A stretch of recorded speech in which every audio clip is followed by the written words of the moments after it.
Será que os anjos podem nos aparecer em nossos dias? Existe um texto na Bíblia, no Novo Testamento, que diz o seguinte, isso está em Hebreus 12, os versinhos de 1 e 2, que diz o seguinte: continuem a amar uns aos outros como irmãos em Cristo. Não deixem de receber bem aqueles que vêm à casa de vocês, pois alguns que foram hospitaleiros receberão anjos sem saber. E esse texto, será que fala realmente de anjos? Nós vamos saber isso agora, pois está no ar, na mira da verdade.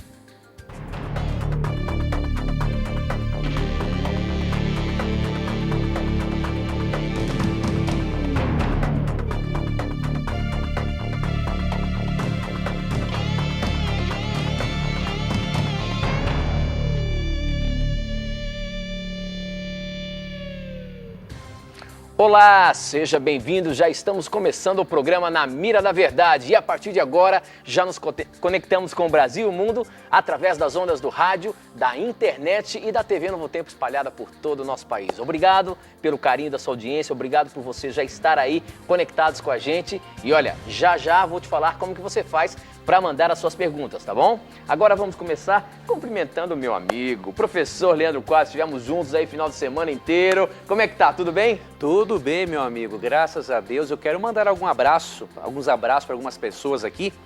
Primeiro, Tito, quero mandar um abraço para o senhor Alex Vaziucchi. Ele é um senhor muito querido, ele mora em Misiones, na Argentina, e ele acompanha o programa Na Mira da Verdade todos os sábados nas reprises, não é? E ele fez aniversário no dia 23 e parabéns, querido irmão Alex Vaziucchi, e obrigado pelo carinho que o senhor tem para com o programa.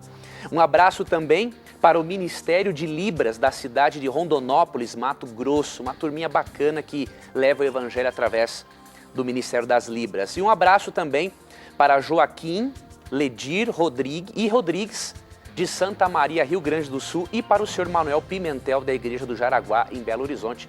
Deus abençoe a todos vocês e obrigado pelo carinho para com o programa. A gente também queria mandar um abraço todo especial para a cidade de Uruaçu, que estivemos lá esse final de semana e receberam gente de todo lugar, né, professor? Foi muito gostoso. Tinha gente do Brasil inteiro ali e um abraço carinhoso a você que esteve aí nos prestigiando o programa Na Mira da Verdade em Uruaçu, naquela grande campal do Riachão. Um abraço a todos vocês aí, Goiânia e todo mundo que estava organizando esse evento. Professor Leandro Quadros, depois dos abraços, vamos começar aqui com os nossos questionamentos, professor. Vamos, meu irmão. A questão é a seguinte, um SMS que chegou no programa passado, que não deu tempo de colocar no ar, muito interessante com relação a uma dúvida se os anjos aparecem nos nossos dias. A gente sabe que na Bíblia fala ali que Abraão hospedou anjos, Balaão foi advertido por anjos. Olha só a pergunta que o nosso irmão aqui fez. Ele diz o seguinte,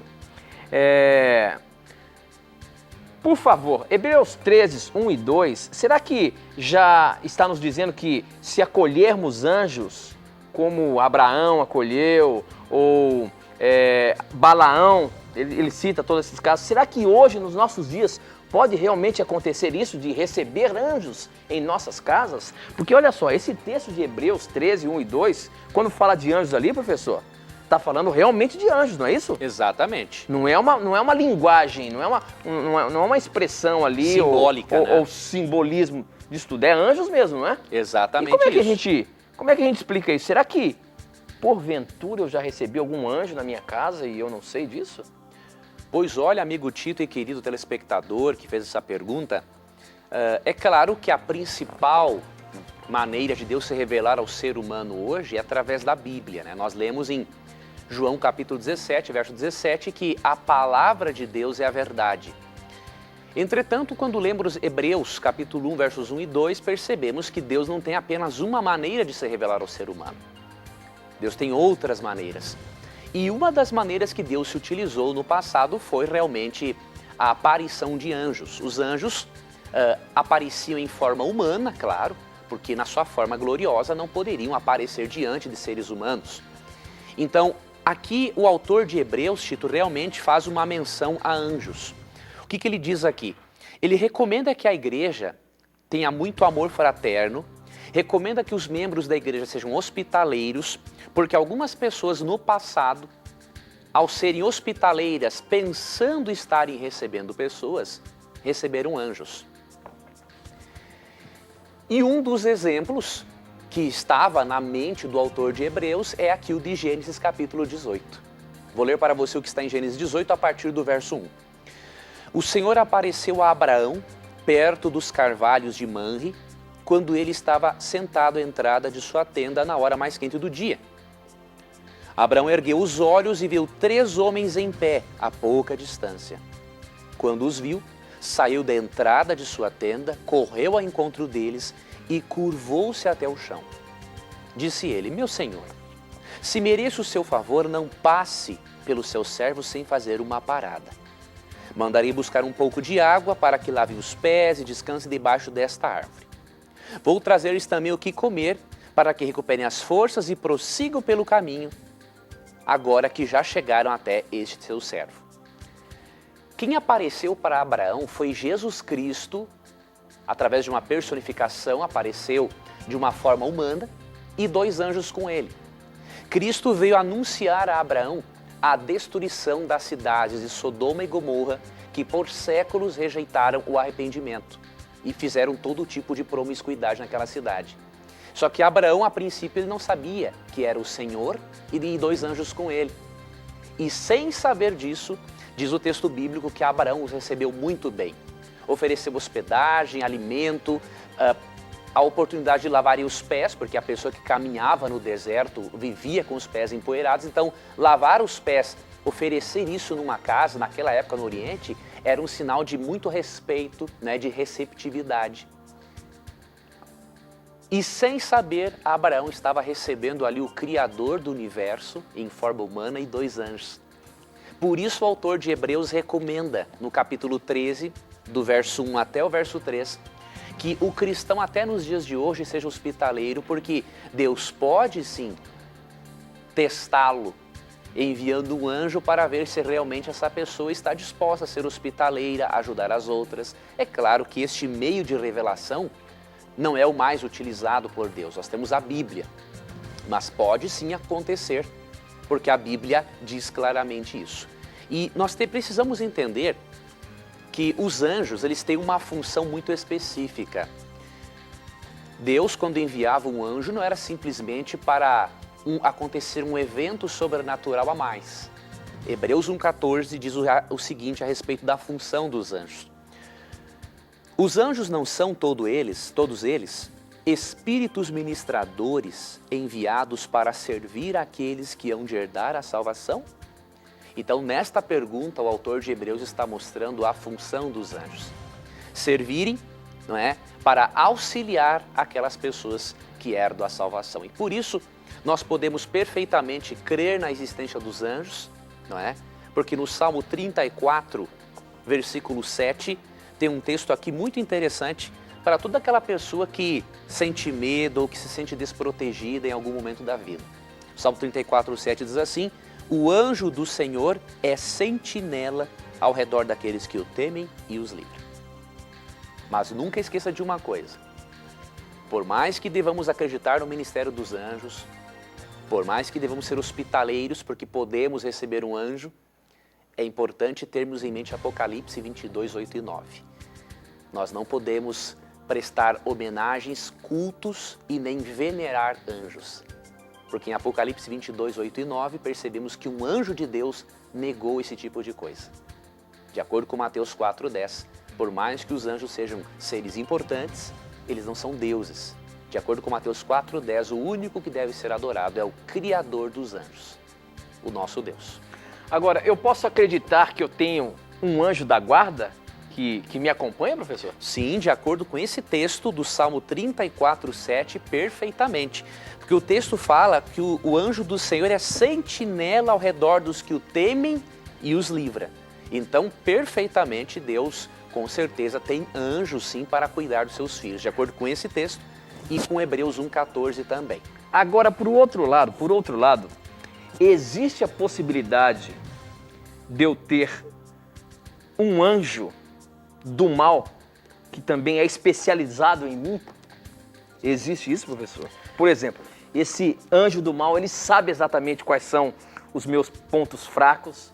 Assim como eu tenho um anjo da guarda, eu tenho uma hoste celestial que cuida de mim, essa briga do bem e do mal, ela é real. É real. Eu tenho também um anjo que é especializado em mim.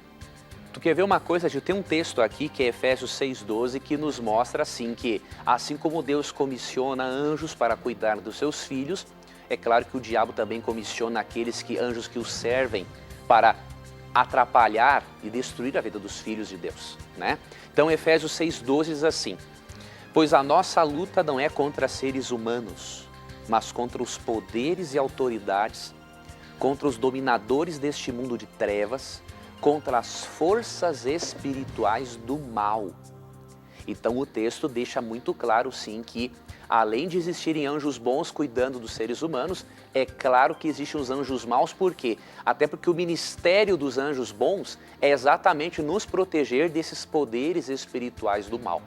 E uma evidência, Tito, de que realmente existem demônios especializados em cada ser humano é, por exemplo, quando uma pessoa chega em um centro espírita e lá ela conversa com um espírito de um suposto morto e muitas vezes o mesmo timbre de voz da pessoa que morreu é utilizado, o cheiro do perfume, características. Então é claro que ali foi um demônio que conheceu do início ao fim a vida de uma pessoa para poder personificá-la, para poder imitá-la. Então temos que ter muito cuidado com isso. É por isso que em Isaías 8, 19 e 20, Deus não recomenda que consultemos espiritismo. A nossa consulta deve ser unicamente a Bíblia Sagrada. Ok, eu só lhe fiz essa pergunta porque ela automaticamente já vai chegando as outras perguntas para a gente aqui e a gente vai entrelaçando os assuntos. Não sei se você sabe, alguns dias atrás houve um massacre novamente lá nos Estados Unidos. Mais especificamente no Colorado, dentro de um cinema, por ocasião de um filme do Batman, que tem um título bastante sinistro. E esse suposto homem disse que era o tal do Coringa, pintou os cabelos e saiu atirando em todo mundo. A questão é a seguinte: o SMS que chegou aqui, isso é só para a gente contextualizar a pergunta. Claro. O SMS que chegou aqui, professor, é o seguinte: hoje a população da Terra é cerca de 7 bilhões, não é isso? 7 bilhões de habitantes. Aí, se Satanás arrastou 1/3 da parte dos anjos do céu, e se diz que somos tentados pelos demônios, então podemos afirmar que existem mais demônios do que seres humanos? Por que eu fiz o contexto lá da situação do rapaz que saiu matando? Porque não tem sentido uma pessoa simplesmente sair matando as outras pessoas. A gente começa a achar que realmente uma pessoa dessa pode ser que esteja possuída por um demônio, porque não tem sentido. Veja bem, o contexto da situação. O filme tinha um título que era Batman, o Cavaleiro das Trevas retornou, uma coisa assim. Tem tudo a ver com uma parte, parece que demoníaca. Professor Leandro Quadros, existe realmente essa possibilidade de existirem muito mais demônios do que seres humanos? Logicamente, se saiu 1/3 dos anjos maus, nós temos 2/3 dos anjos do bem. Mas um ser humano, ele pode ser possuído por um demônio a ponto de fazer uma barbaridade dessa? Sim, nós não sabemos o que realmente levou, não é, esse rapaz a cometer esse crime, né? Se foi algum problema mental, alguma coisa. Agora, que há algo demoníaco por trás, sim, não temos nenhuma dúvida, né? Nós lemos Mateus capítulo 8 e ali nós percebemos que há certo grau de possessão demoníaca em que o indivíduo pode se tornar bastante violento. Agora, respondendo a outra pergunta do telespectador, com certeza existem mais demônios do que seres humanos. Por quê? Você percebe aqui em Apocalipse 5:11 o seguinte: então olhei e ouvi a voz de muitos anjos, milhares de milhares e milhões de milhões. Eles rodeavam o trono, bem como os seres viventes e os anciões, e cantavam em alta voz. E aí segue o texto bíblico. Então, se o número de anjo é 4 vezes milhões, e 1/3 deles, de acordo com Apocalipse 12:4, foi expulso, com certeza é muito mais demônio do que ser humano. Agora, graças a Deus que Nem todos os demônios juntos podem tocar um fio de cabelo de um filho de Deus, se Deus não o permitir. E por isso o apóstolo Pedro, aqui em 1 Pedro, capítulo 5, ou melhor, Tiago, no capítulo 4, versículo 7, tem um texto que devemos ler para nos tranquilizarmos de que não importa se tem mais demônios, não interessa isso para Deus, porque mesmo que hajam mais demônios, a proteção divina é muito maior. Né? Então Tiago 4,7 diz assim: portanto, submetam-se a Deus, resistam ao diabo e ele fugirá de vocês. Agora, espera um pouquinho. Você disse que Deus não permite, então se uma pessoa é tomada pelo demônio, quer dizer que Deus permitiu? Permitiu porque ou a pessoa tem a condição de permitir? Porque se eu tenho o livre-arbítrio, eu posso optar em querer receber uma entidade, por exemplo. É as duas coisas, Tito. Deus permite porque primeiro a pessoa quis, né? Então se a pessoa quis, é claro que Deus vai permitir, porque Deus é um cavalheiro. Ele não obriga ninguém, não é, a fazer aquilo que a pessoa não quer fazer, né? Ok. Bom, as perguntas estão chegando, eu já recebi perguntas aqui relacionadas com esse assunto do Batman, que daqui a pouco eu vou colocar aí. Mas para você participar do nosso programa, basta você mandar as suas perguntas pelo Torpedo SMS. O nosso número 12 9156 6972. 12 9156 6972. Você manda a sua pergunta, eu recebo aqui na hora. E a sua pergunta pode ir para a Mira da Verdade. Ou então você pode acessar o nosso blog novotempo.com/Na Mira da Verdade. Mande as suas perguntas e também eu recebo aqui na hora. Olha só pelo blog que chegou ainda há pouco. Quem mandou foi o Jarbas Batista, ele é de Engenheiro Coelho. E ele diz o seguinte, professor: nessa situação aí que aconteceu do massacre, qual a condição das pessoas que foram mortas no cinema recentemente e que assistiam o filme Batman, o Cavaleiro das Trevas Ressurge? Veja só, pessoas estavam ali vendo um filme que tem um título demoníaco e essas pessoas foram mortas ali. A Bíblia nos dá algum vestígio de como poderiam estar essas pessoas? A gente não consegue saber. Agora, estava num contexto aparentemente demoníaco. Como é que é isso? Mateus 7, 1 e 2 diz assim: não julguem para que vocês não sejam julgados. Pois da mesma forma que julgarem, vocês serão julgados, e a medida que usarem também será usada para medir vocês. Então nós não temos como julgar e avaliar a vida de pessoas. Nós não temos como saber quem lá dentro daquele ambiente, estava assistindo aquele filme, quem era salvo em Cristo e quem não era. O que nós sabemos, de acordo com Mateus 16, 27 e Apocalipse 22, 12, é que Deus julga cada um segundo as suas obras, ou seja, no plural. Deus não julga ninguém por um ato isolado da sua vida. Isso é o que nós sabemos. Agora, o mais não cabe a nós. Apenas Deus, que de acordo com Gênesis 18, 25, é o único que é o justo juiz. Ok, professor. Os SMS não param de chegar aqui, mas eu já vou colocar um já já. Outra pergunta que chegou no nosso blog, o Matheus Borges, ele é de Diadema, São Paulo, ele pergunta o seguinte: Jesus é Deus no mais pleno sentido? Ou ele faz parte de Deus, sendo um terço dele? Deus não seria a própria Trindade, ao invés de Cristo apenas? Essa questão da Trindade é uma dúvida que a gente percebe que os nossos telespectadores têm. Exato. Como que é a questão Deus sendo três pessoas? Deus é uma parte, Jesus seria um terço da palavra Deus? Ou Jesus de fato é Deus, assim como Deus o Pai, assim como o Espírito Santo também? Como que a gente pode explicar ao nosso telespectador a questão da Trindade, a divindade? Vamos lá, meu amigo Tito. Essa é uma pergunta realmente muito importante, porque a compreensão correta de quem é Jesus vai determinar e muito na nossa salvação eterna. Por quê? Olha o que diz, por exemplo, Colossenses 2,9 sobre a pessoa de Jesus. Pois em Cristo habita corporalmente toda a plenitude da divindade. Ou seja, o texto não discute outra possibilidade. Em Cristo habita toda a plenitude da divindade. Ele não é maior e nem menor que Deus Pai. Ele é na mesma essência divina. Outro texto que é muito claro, nós podemos ler aqui, João, capítulo 10, versículo 30. Quando Cristo está falando sobre a pessoa dele. Em João 10,30 ele afirma o seguinte: eu e o Pai somos um. E aí olha o que diz o verso 31. Novamente os judeus pegaram pedras para apedrejá-lo. É claro, quando Cristo fala que ele é um com o Pai, eles entenderam o seguinte: esse indivíduo está dizendo que ele é Deus, igual a Deus Pai, a Yahvé.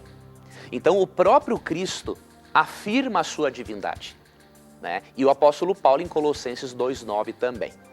Nós podemos ler também Atos 3,15, ali é dito que Cristo é o autor da vida. Então, se ele é o autor da vida, ele não pode ter tido um começo, ele sempre existiu, porque ele é o autor da vida. Nós precisamos entender que, termos em mente que não vamos realmente compreender plenamente a divindade enquanto estivermos neste mundo de pecado e com as nossas limitações mentais e intelectuais. Agora, a Bíblia, ela é clara em dizer que a divindade é composta por 3 pessoas. Isso a Bíblia não deixa nenhuma dúvida. Por exemplo, dos vários textos que poderíamos mencionar, eu vou ler para você um apenas, para nós darmos sequência aqui a outras perguntas do programa. 2 Coríntios 13,13, por exemplo, diz assim: a graça do Senhor Jesus Cristo, o amor de Deus e a comunhão do Espírito Santo sejam com todos vocês. Aqui são mencionados 3 seres e interessante que a palavra comunhão, que é aplicada ao Espírito Santo, é uma palavra no grego que se aplica apenas a seres capazes de se relacionarem com outros seres.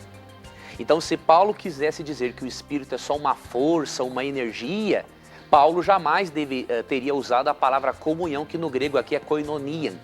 Esse é um termo que só se aplica a seres capazes de se relacionarem com outros seres. Então, o que a Bíblia está dizendo aqui? Que Cristo disponibiliza a graça a você, que Deus o Pai lhe ama e que o Espírito Santo quer ser o seu parceiro, o seu companheiro. Então, o texto é muito claro. Existem sim 3 pessoas que formam a divindade, a doutrina da Trindade. Olha, o SMS acabou de chegar aqui querendo questionar isso aí que você está falando. Vamos lá. Ele quer saber quais as provas inquestionáveis que encontramos na palavra de Deus que provam que Jesus é o Jeová do Velho Testamento. Existe uma dúvida muito grande nessa questão de Jeová, né? O nome Jeová, por que usar a palavra Jeová e agora use-se tanto o Jesus? Existe alguma prova inquestionável que o mesmo Jesus que nós adoramos aqui é o Jeová do Velho Testamento? Existem provas e muitas. Eu vou comparar alguns textos no Antigo e Novo Testamento para o nosso ouvinte da Rádio Novo Tempo, internauta e também telespectador acompanhar. Quando nós vamos fazer o seguinte, Tito, você vai me ajudar nessa leitura aqui, para nós podermos lermos juntos, compararmos. Eu vou ler algumas referências a Cristo no Antigo Testamento e o Tito vai ler no Novo. Ok. Tu abre, Tito, em Apocalipse 1,17. Ok. Que fala de Cristo, e eu vou ler Isaías 44,6, que fala de Yahvé, o Deus do Antigo Testamento. Então eu leio primeiro Isaías 44,6, o título é Apocalipse 1,17. Tá bom. 44,6 diz assim: assim diz o Senhor, o Rei de Israel, o seu Redentor. Senhor aqui com letra maiúscula, porque no original é o tetragrama sagrado do nome de Deus, Yahvé, não é? Eu sou o primeiro e sou o último. Além de mim, não há Deus. Então, Yahvé fala que ele é o primeiro e o último. Essa é uma linguagem que indica o quê? Eternidade. Agora o Tito vai ler para nós Apocalipse 1,17. Quando eu o vi, caí aos seus pés como morto. Porém, ele pôs a mão direita sobre mim e disse, está engrifado em vermelho na minha Bíblia, dando a entender de que Jesus disse, não tenha medo, eu sou o primeiro e o último. Então vocês perceberam que diz que coisa interessante? Yahvé no Antigo Testamento fala que é o primeiro e último. E Cristo fala no Novo Testamento que Ele é o primeiro e o último. Então é inquestionável isso. Cristo tem a mesma essência de vida, Cristo é Yahvé também. A Bíblia não deixa margem para dúvidas. Outro texto que nós podemos comparar, você pode ir abrindo, amigo Tito, em Hebreus, capítulo 1, versículo 8.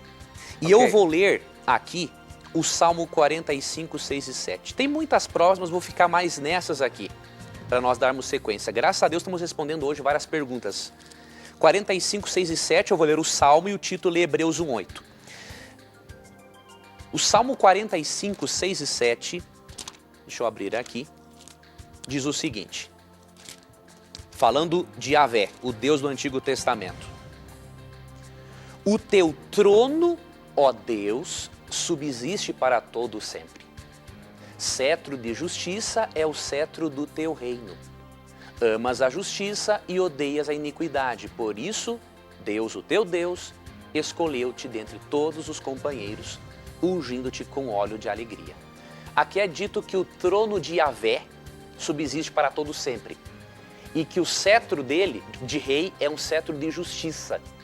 Agora vamos para Hebreus 1:8, que vai ser muito interessante. Pode ler, Tito. Diz o seguinte: mas a respeito do Filho, ele disse, o teu reino, ó Deus, vai durar para todo sempre. Tu governarás o teu povo com justiça. Leia o 9 também, Tito. Tu amas o bem e odeia o mal.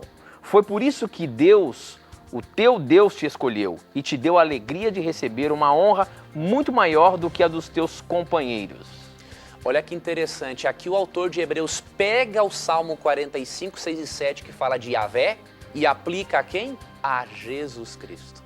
Então, pelo menos 4 textos bíblicos inquestionáveis de que Cristo é sim Yahvé do Antigo Testamento. E, portanto, devemos adorar a Jesus. Ok, professor. Bom, para você participar do nosso programa, como eu disse, basta você mandar um torpedo SMS para 12 9156 6972 ou então acessar o nosso blog novotempo.com/na mira da verdade. E você tem uma outra oportunidade de também fazer as suas perguntas para a gente, através do nosso Twitter. O nosso Twitter é @na mira da verdade. É só você entrar lá, twitter.com/na mira da verdade, você se cadastra e passa a mandar as suas perguntas para a gente, tá bom? Aproveite o intervalo aí, prepare os seus questionamentos, as suas perguntas capciosas e manda pra gente, que ela será respondida à luz da palavra de Deus. Nós vamos para um breve intervalo, não sai daí não, a gente volta já já.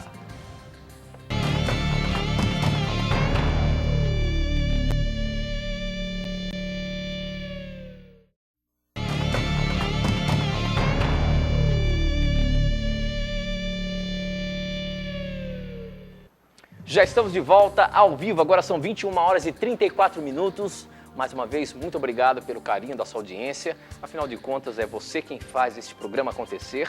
São as suas dúvidas, as suas perguntas, os seus questionamentos que são colocados na mira da verdade. Eu queria aproveitar agora este momento e oferecer para você um presente que nós oferecemos aqui todas as semanas.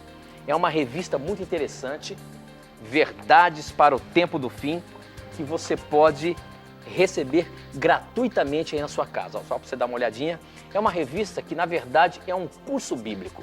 São 18 temas que são apresentados aqui nesta revista que vai motivar você a estudar mais a palavra de Deus. Você admira o professor Leandro Quadros? Não é à toa, ele estudou para isso, para que ele pudesse ter esse conhecimento todo. E isso aqui é apenas um começo para a gente começar a aprender mais sobre a palavra de Deus, nos aperfeiçoarmos nos mais diversos assuntos que este livro, que eu costumo dizer que é o nosso manual de sobrevivência, tem para nos oferecer. Revista Verdades para o Tempo do Fim. O que você faz para receber ela gratuitamente na sua casa? Basta você acessar o nosso blog. Eu queria até aproveitar e mostrar aqui, ó, para a pessoa ver exatamente como que é o nosso blog. Não sei se a câmera consegue pegar.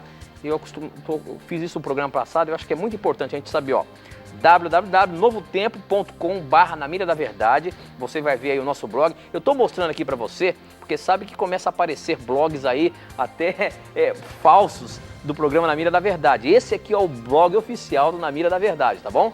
Onde aparece aqui o professor Leandro Quadros e eu. E para você receber esse curso bíblico, basta você rolar ali a página, você vai ver aqui, ó, que tem uma parte, ó, peça aqui inteiramente grátis a sua revista. Vamos ver se a gente consegue focalizar. Olha aqui, ó, a capa da revista. É só você clicar aqui e você vai preencher um formulário e já vai receber na sua casa, sem pagar nada, esse presente do Na Mira da Verdade, tá bom? novotempo.com/Na Mira da Verdade. E eu quero aproveitar também, descendo um pouquinho mais, você está vendo aqui o livro do professor Leandro Quadros, que você também pode ter todas as informações de como ter esse livro aí na sua casa. Deixa eu mostrar o livro aqui agora para você, ó.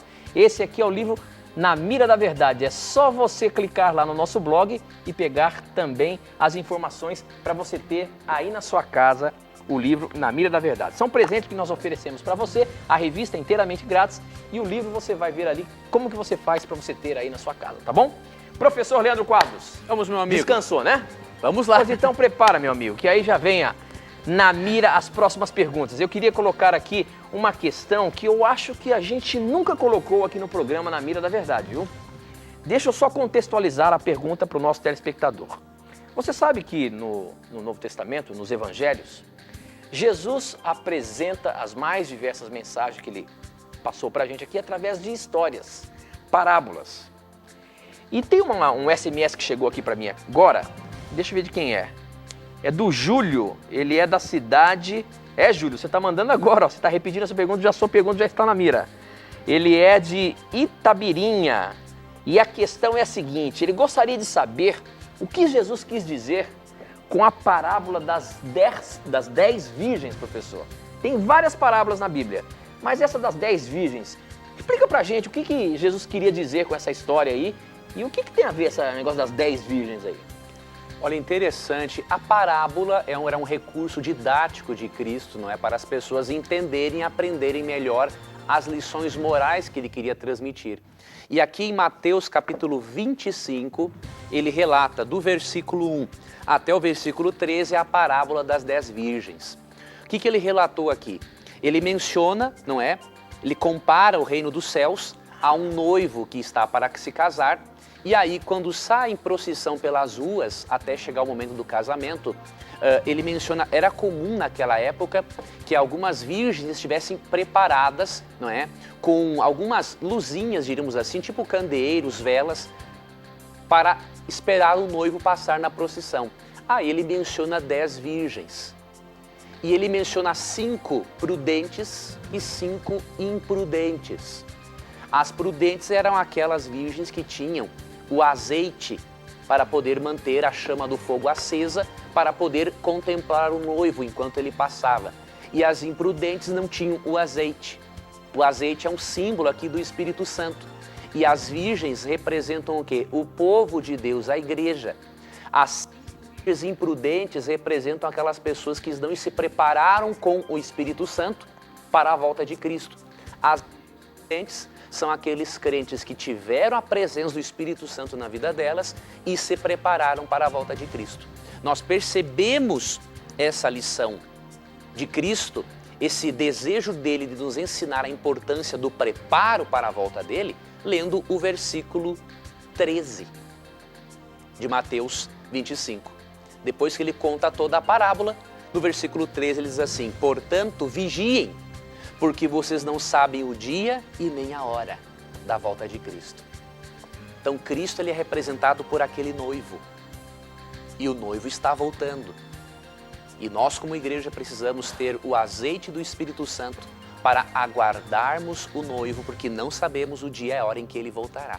Então o objetivo da parábola das 10 virgens é nos incentivarmos a nos prepararmos todos os dias para a vinda do nosso noivo, que é Jesus Cristo. Então, esse é o objetivo da parábola, se você ler. Eu até aproveito a oportunidade para indicar a leitura de um livro muito bom. O livro Parábolas de Jesus, da escritora Ellen White. Você pode acessar cpb.com.br e ali adquirir este livro. Ele, além de fazer um estudo sobre a parábola das 10 virgens, comenta as demais parábolas de Cristo de uma forma muito bíblica, com aplicação espiritual muito boa para a sua vida. Livro Parábolas de Jesus. Muito bem, professor. Os torpedinhos que estão chegando aqui hoje são bem capciosos. Olha só a pergunta que chegou pra gente, ó. Na mira, hein? Quero ver. Dizem que é pecado emprestar dinheiro. A Bíblia fala alguma coisa que condena um empréstimo de dinheiro? Olha só. Como entender Deuteronômio 15, 5 e 6. Será que Deus está aprovando a agiotagem? Olha só a pergunta, professor. Vamos ler o que está escrito lá em Deuteronômio 15, 5 e 6? Vamos lá, meu Será amigo. que Deus aprova a prática da agiotagem? Olha só o que está escrito aqui em Deuteronômio 15, 5 e 6. Se todos derem atenção ao que o Senhor ordena e obedecerem a todos os mandamentos que hoje eu estou dando a vocês, conforme prometeu o Senhor Deus, os abençoará. Vocês emprestarão a muitos povos, mas não tomarão emprestado de ninguém. Terão domínio sobre muitos povos, mas não serão dominados por ninguém. Vocês emprestarão a muitos povos. Será que isso aqui está me dando vestígio para eu poder emprestar para o meu irmão? E quem sabe ganhar um jurozinho dele ali, professor? É isso aí? Aqui é o seguinte, a Bíblia não é a favor de um indivíduo ser um agiota que fica aí tirando o dinheiro das pessoas com juros e tudo mais. Dessa forma desonesta que existe em muitos procedimentos de algumas pessoas. Agora, é claro que há certos tipos de empréstimos que você não tem como pegar de graça. Então, por exemplo, esse é um exemplo. Deus prometeu abençoar o povo de Israel da seguinte maneira. Se eles fossem fiéis a Deus, ao invés de eles precisarem pedir emprestado alguma coisa, eles emprestariam às nações. Só que era uma forma de empréstimo justa. Deus não ia jamais incentivar o povo de Israel a arrancar dinheiro excessivo das pessoas. Até mesmo porque, quando você lê Deuteronômio 4, 6 em diante, você percebe que Deus pede ao povo de Israel, vou ler para você aqui, ó, Deuteronômio 4, 6 em diante, olha o que diz aqui, ó. Vocês devem obedecer-lhes e cumpri-los, pois assim os outros povos verão a sabedoria e o discernimento de vocês. Quando eles ouvirem todos esses decretos, dirão, de fato, esta grande nação é um povo sábio e inteligente. Pois que grande nação tem um Deus tão próximo como o Senhor, o nosso Deus, sempre que o invocamos. Então, Deus queria que o povo de Israel fosse um exemplo para as outras nações. Que as outras nações vissem no povo de Israel um povo próspero, feliz, abençoado e espiritual.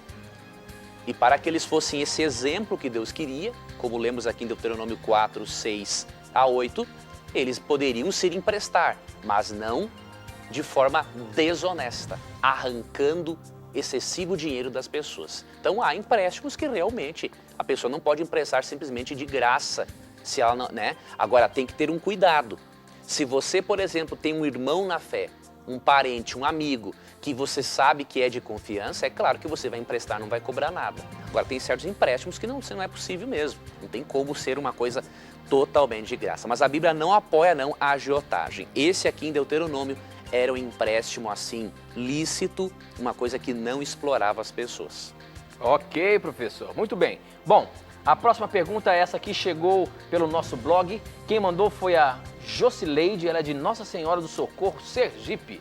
Tá ligadinha no programa Na Mira da Verdade e ela diz o seguinte. A pergunta não tem a ver com o tema, mas veja só, o tema é só a primeira pergunta do programa.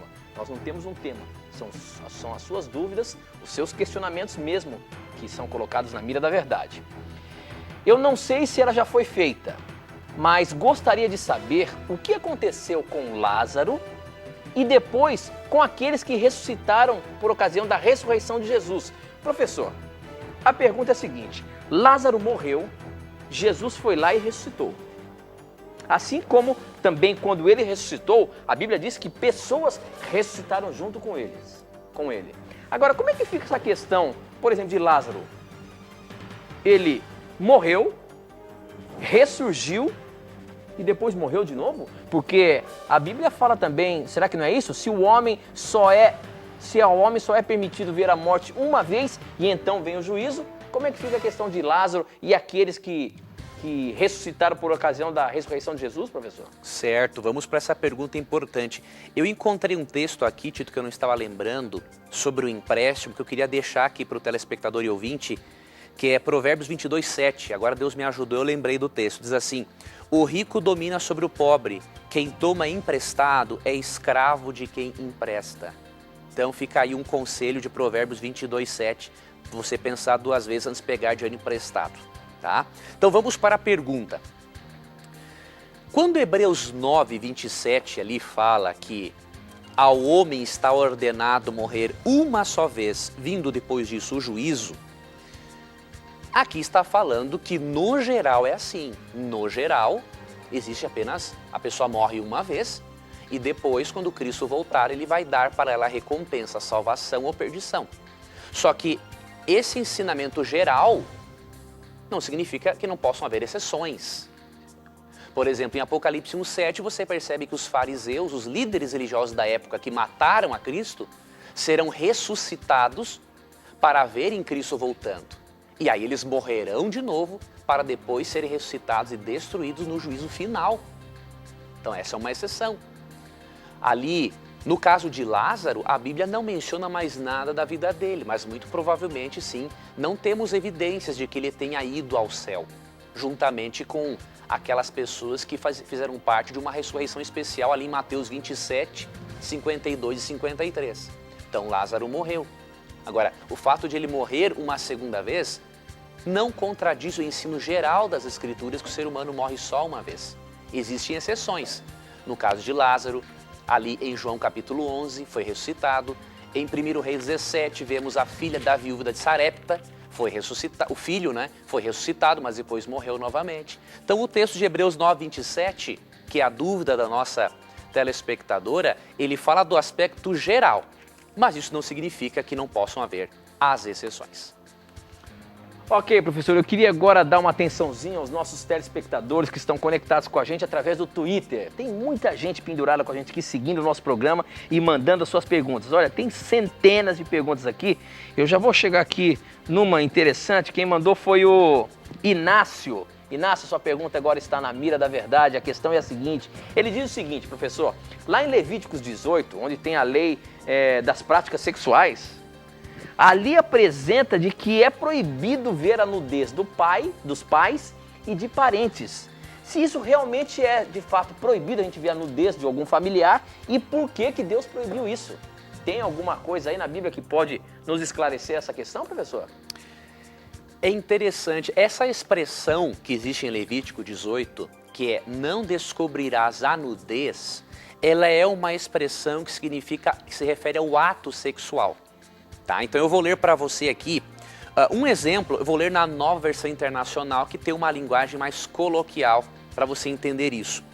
Então, por exemplo, em Levítico capítulo 18, verso 9, ao invés de dizer assim, não descubra a nudez da tua irmã, o verso 9 na Nova Versão Internacional diz assim, não se envolva sexualmente com a sua irmã, filha do seu pai ou da sua mãe. Tenha ela nascido na mesma casa ou em outro lugar. Então a expressão não descobrir a nudez na Bíblia significa não tenha ato sexual com aquela pessoa. É isso simplesmente que significa. Ok, professor, tem um monte de perguntas aqui, daqui a pouco eu coloco mais uma, mas eu separei uma interessante aqui que eu queria, também nunca apareceu no nosso programa, viu? Opa! E olha só. Quem mandou isso aqui foi o Jardel, ele é de Gouveia, Minas Gerais, os nossos mineiros que estão aí de plantão com a gente aí, tá participando do programa. Ele diz o seguinte, por que que os evangélicos não fazem o sinal da cruz ao entrar no templo, assim como fazem os católicos, em nome do Pai, do Filho e do Espírito Santo? Tem algum... O que é isso aqui, professor? Tem algum sentido pra gente entrar na igreja? É importante fazer isso daí? Por que que os evangélicos não fazem? Qual que é o mito disso daí? É muito comum a gente ver as pessoas fazerem isso, né? Uhum. E os cristãos não, os evangélicos não fazem isso. Tem algum preconceito de fazer isso? Quer ver uma coisa? O detalhe é o seguinte, que a conotação de fazer o sinal da cruz, muitas vezes a pessoa faz o sinal da cruz, alguns, lógico, fazem por respeito a Deus, mas no fundo também há um senso de que ao fazer o sinal da cruz, a pessoa é protegida por Deus. A Bíblia não ensina isso, né? A Bíblia diz no Salmo 34, 7, que quem nos protege são os anjos que Deus nos envia. E nós não percebemos nenhum personagem bíblico, até mesmo depois da morte de Cristo, não é? Não percebemos nenhum personagem bíblico fazendo esse tipo de ritual nas pessoas. Na verdade, a proteção de Deus ou a proteção da cruz? Então, muitas pessoas creem que através da cruz Deus vai protegê-las. Ah, tá. Né? Então, mas biblicamente não. A Bíblia diz que nós devemos contemplar a Jesus Cristo, termos um relacionamento com Deus. E quando nós lemos, por exemplo, Romanos capítulo 16, nós percebemos aqui que a orientação do apóstolo Paulo é sempre que os cristãos se saúdem, se cumprimentem, não é? Então Paulo diz assim, em alguns contextos, em Romanos 16, saúde com ósculo santo, né, que era o beijo no rosto. Outros dizem, alguns irmãos evangélicos, a paz do Senhor seja com você, Deus lhe abençoe, muitos irmãos católicos dizem. Então a Bíblia apoia assim o saudar. Agora o sinal da cruz pode ter também uma conotação de idolatria, a pessoa pode se apegar tanto àquilo. Eu lembro que quando eu não conhecia a Bíblia, quando eu queria me sentir protegido por Deus, eu fazia muito o sinal da cruz. Mas depois que eu aprendi que a proteção de Deus não vem por isso, que isso não é necessário, eu parei de fazer isso, né? Então, é um hábito que a pessoa tem e que, à medida do possível em que ela vai conhecendo a Bíblia, ela vai percebendo que o que a protege, na verdade, é aquele relacionamento íntimo com Deus através da oração, do estudo da Bíblia, e não vai mais precisar disso, né? É uma questão de respeito que elas têm em virtude da cultura que foi recebida. Da cultura religiosa delas, exatamente. Não tem nenhum mal fazer isso. A pessoa não vai ser condenada por isso, nada disso. Claro que não. Só tem que cuidar para não ter a conotação de idolatria. E eu acho que é importante o que você está explicando, é justamente para entender a explicação disso daí, que na verdade não é a cruz que tem poder, e sim o homem da cruz. Exatamente, exatamente. Ok, professor. Aqui pelo Twitter ainda, vamos dar uma atençãozinha para o nosso amigo, porque é muita gente conectada com a gente. Eu queria agradecer por você estar conectado com a gente e dizer que essa quinta-feira, se Deus quiser, se não der nada errado, nós vamos estar ao vivo às 2 horas da tarde, né, professor? Exatamente. O problema é que a gente está prometendo aqui todo o programa e quando chega na quinta-feira não dá. Então agora vamos ter que... Nós vamos cumprir, se Deus quiser. Vai ter que dar certo essa quinta-feira, hein? Muito bem. Mas olha só, deixa eu ver aqui. Ih, rapaz, sumiu. Não para de chegar. Ah, tá. Não, deixa eu ver aqui. O Rafael Frandoloso, ele diz o seguinte, ele gostaria de saber, professor, se a Bíblia explica por que Deus permite que o mal sobrevenha a crianças, como, por exemplo, no caso da menina Isabela, uma menininha inocente que foi jogada lá, sei lá se foi pelos pais ou não, mas enfim, por que Deus permite que coisas aconteçam com criancinhas que aparentemente não têm conhecimento nenhum? É Deus que permite isso? O que é isso? Primeira coisa que devemos ter em mente é o seguinte, Deus ele não é o responsável pelo mal. Quando nós lemos Ezequiel capítulo 28, dos versos 13 ao 17, percebemos que o mal é de responsabilidade de um anjo caído, um anjo que se rebelou contra Deus chamado Lúcifer. Aí vamos para Apocalipse 12, 7 a 9 e percebemos que esse anjo, juntamente com os anjos que o seguiram, foram expulsos do céu, não é? Vieram para o planeta Terra. Em Gênesis 3, o pecado começa no planeta por influência desse ser maligno e como consequência do pecado passou a existir o sofrimento e a morte. E Romanos 6, 23 diz o seguinte, pois o salário do pecado é a morte, mas o dom gratuito de Deus é a vida eterna em Cristo Jesus, nosso Senhor. O salário, a recompensa, a consequência do pecado no mundo, que é a transgressão da lei de Deus, a consequência é a morte do pecador. E de acordo com o Salmo 51, nós percebemos que mesmo que uma criança não cometa práticas pecaminosas, quando é um bebezinho, ela nasce pecadora porque pecado não é só atitude, pecado é uma condição interna. Então aqui no Salmo 51, não é? Vou abrir aqui para nós, Salmo 51, versículo 4. Davi afirma o seguinte. Salmo 51, 3, na verdade. Pois eu mesmo reconheço as minhas transgressões e o meu pecado sempre me persegue. Verso 5. Sei que sou pecador desde que nasci. Sim, desde que me concebeu minha mãe. Então a Bíblia fala claramente que o ser humano é pecador desde criança. Porque pecado não é só praticar atos errados. Pecado é uma condição interna de rebelião e alienação contra Deus. Então, infelizmente, Até mesmo as criancinhas sofrem as consequências do pecado. Agora, graças a Deus, que de acordo com Romanos 6:23, o dom gratuito de Deus é vida eterna por meio de Cristo Jesus. O pecado traz consequências até mesmo para as crianças, mas Deus traz a vida eterna por meio de Cristo. E em Mateus 19:13-15, percebemos que Deus tem sonhos, planos, perspectivas eternas para as criancinhas. E Apocalipse 21:4 promete que Deus vai terminar com todo o sofrimento, vai enxugar dos olhos toda a lágrima, e isso inclusive dos olhos das criancinhas também. Ok, professor, muito bem.